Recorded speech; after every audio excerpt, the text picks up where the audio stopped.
Yara kya rak chagi hai no. Kaya ko ngao khale.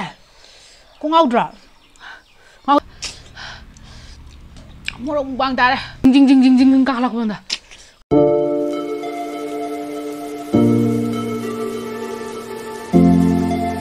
Hi everyone, aido yumda la aibuko.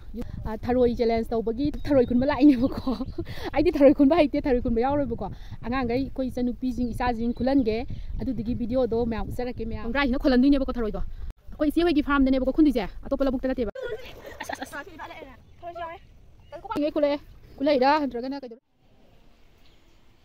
Hi everyone. Ngarang tharoi khunba chalubodo ado ngasi je thonge aduga I just am bang tau ham ne ko singa se sam pam ba challenge tau je do challenge tau je ra ge myam sida tharoi thong ma hi lai re bai jo som da lai re sidana sogri thong ba sido in tham ba ge yang kui na nga roi ge sa ba tau jila ahan bai ji di gyan ta na mu cha na je bu ko tum sa ha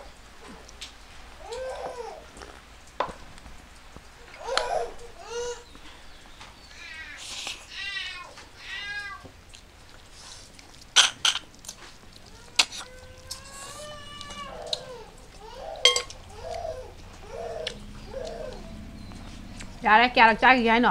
Chao ko. Ai ne ko. Ha si one to 3 lau duri e. Amu hala tan na ki ja. Chupe thare ma chupe. Ai ama chupi ga. Ah. 1 2 3.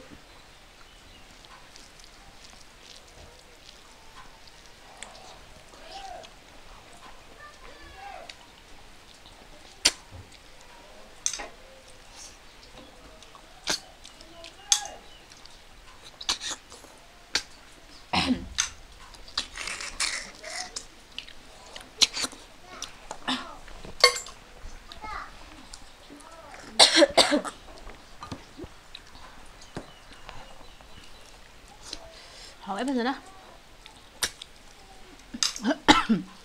Hai cái đầu bé.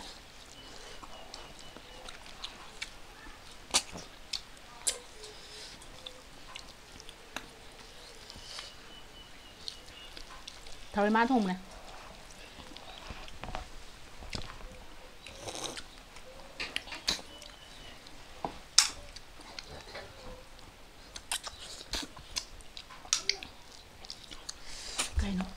Một bàn kia lên rồi không thể dính cắn hồ lại.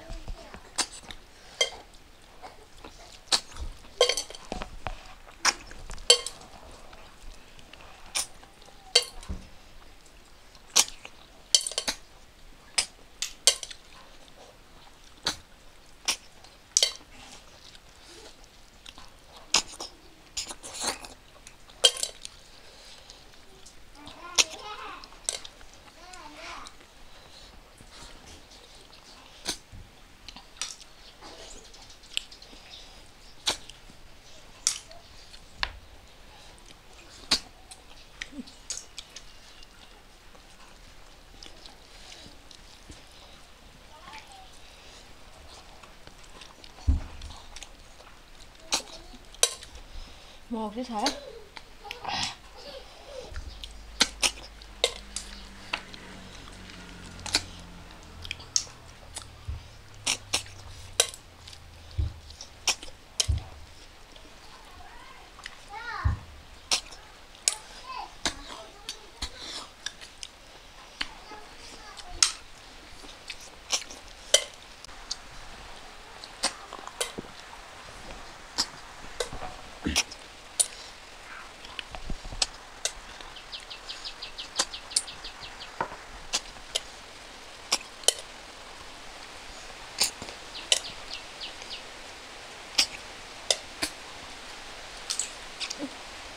Meninggal enggak?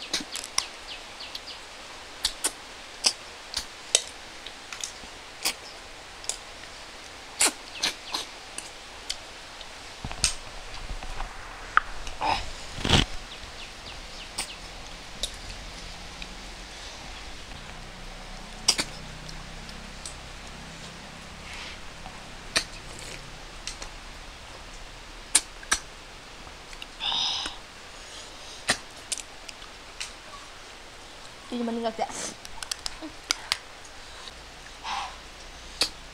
신다 해내 못 사버려.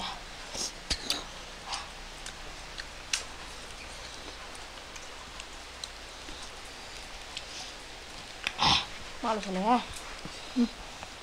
thôi nó chỉ bù lên đi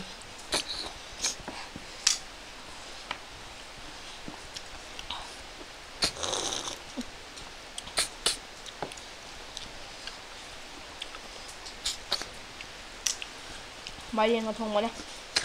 Thôi thùng mà chưa. Hả?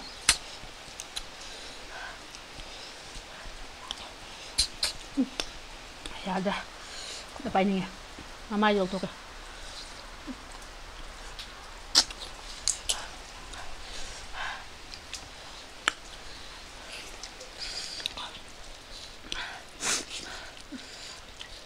Cho cái hàng được phấn phấn. 누가 더 있네 더하게.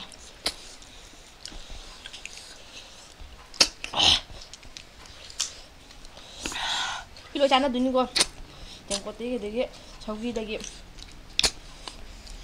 되게 이제 심각하다. 못 사.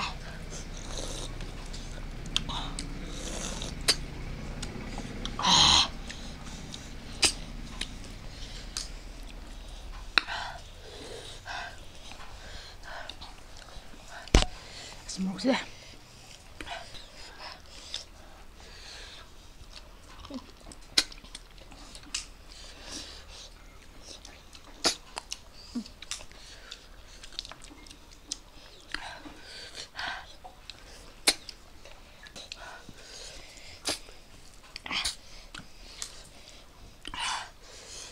여기 맛빵.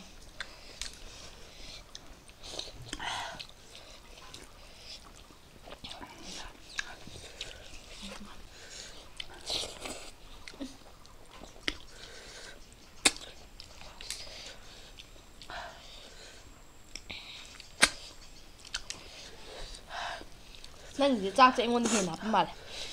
phải để nó sắp em lên rồi 해주 공주 ngồi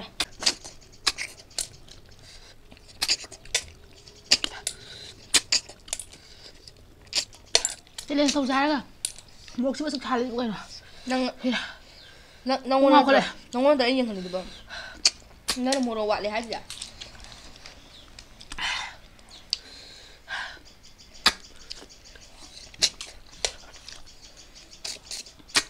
힘더우면 힘더 힘을 차.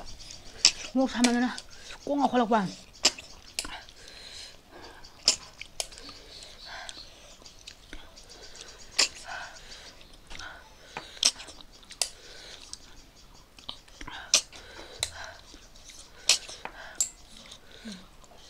một số mà thọ thành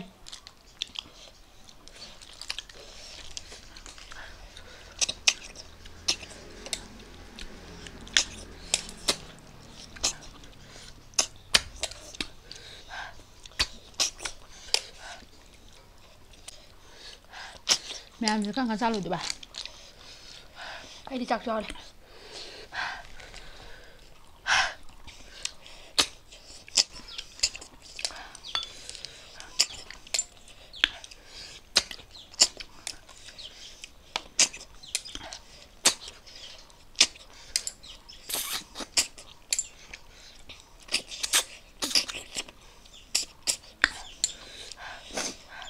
đây đó là sao nó pi xin tao rồi số số tập bạc thằng đấy chỉ nó bây giờ rồi Qua để về nha.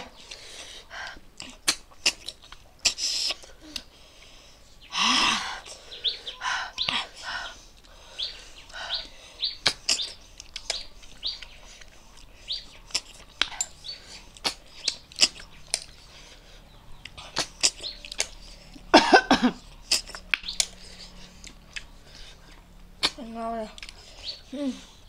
Ngon một này.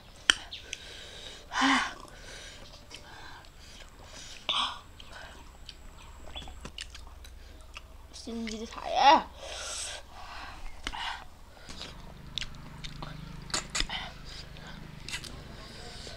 Bánh luôn rồi.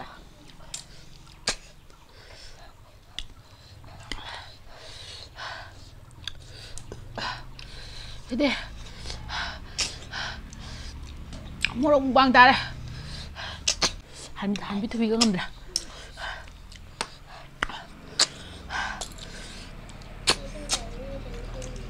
Ha.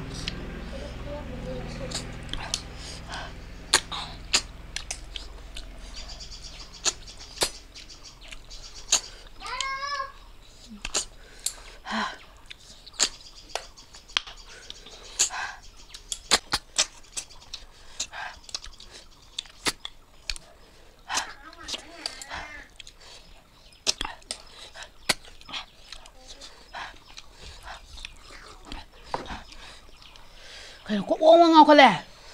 Ko ngao dra. Ngao da bra. Đang rồi. 징징징징징 까라고 한다. 하더라. 그때 잘해 많이 밑에 잡을 하다 징징징 가갈래. 쑥 잡으냐 한번 보자들.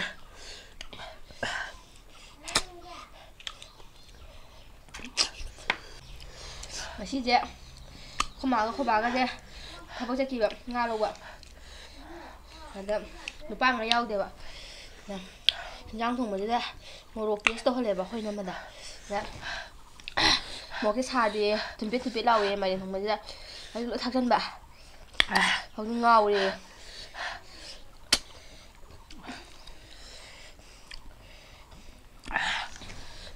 em là nga bà mà dụ hay biết không ở đông zum đã thì là cái gì à đông thì tham đã nga xa này à nga xa ở trong bồn mà xa dụ đúng ngao ở đó tóc chân bị đó trong bồn mà xa rồi bà mà đi bộ kim nuôi kịp tham đã là cái zum đã ở đúng thì là cái gì này comment section đã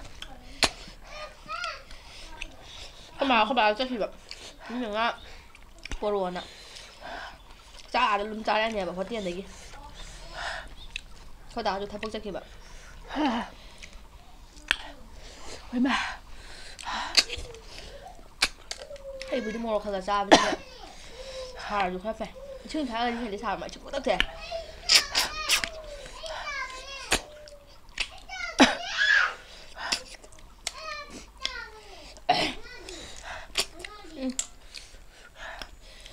thôi các bạn là tên này luôn này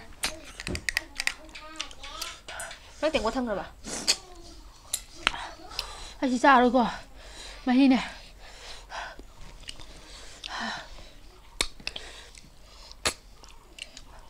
cha kia ông nói làm hấp gì đây hấp đây hấp này làm mày nè làm nè làm mày nè mày đi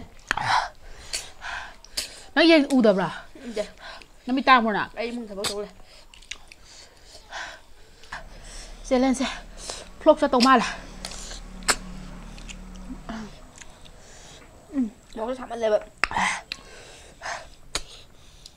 tham mà đó mua người ta mua sang bạn ngang một thôi nó được cho mà ngang một hộp như vậy cái tiếng sò là ăn mà nè xà đi thùng mì đây này cái đấy kia mua super sama sto itu loh aku mau hapsen mana aku keren macam lah aku nggak ada bang mong sakala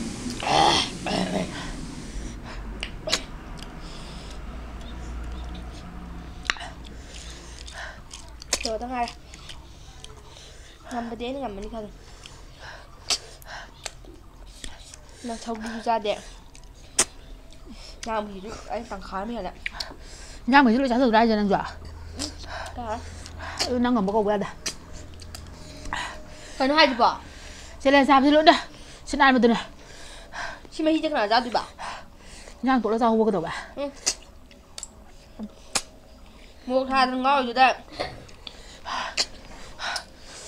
ra giờ này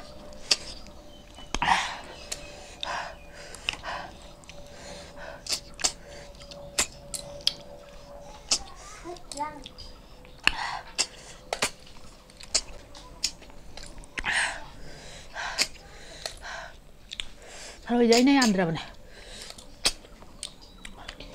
thế giờ chụp ảnh này ở đâu ra thế chụp ảnh này ở đâu ra vậy đến cô tôi giao đây ăn sao thay được gì thay được bằng mặc ra cô sẽ bắt thằng cạnh ông rồi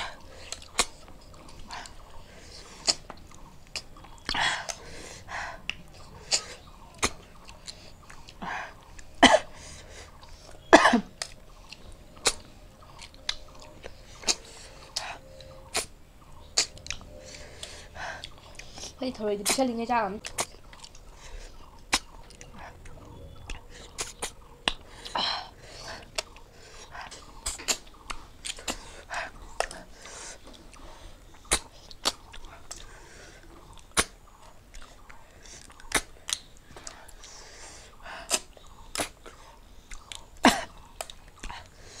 Thôi đấy đã là cái nào là hà lấy nó không rồi mẹ comment thấy biết đâu ba là hà lấy anh hà lấy đâu thôi chụp vậy là hà lấy sao khởi nhang của tôi sân bay khai lấy mẹ sống cái thùng của ma rồi ấy sống cái thùng của khao này giang mày đi sắp ba là lên mà video gì mà tăng chứ luôn trên giờ kìa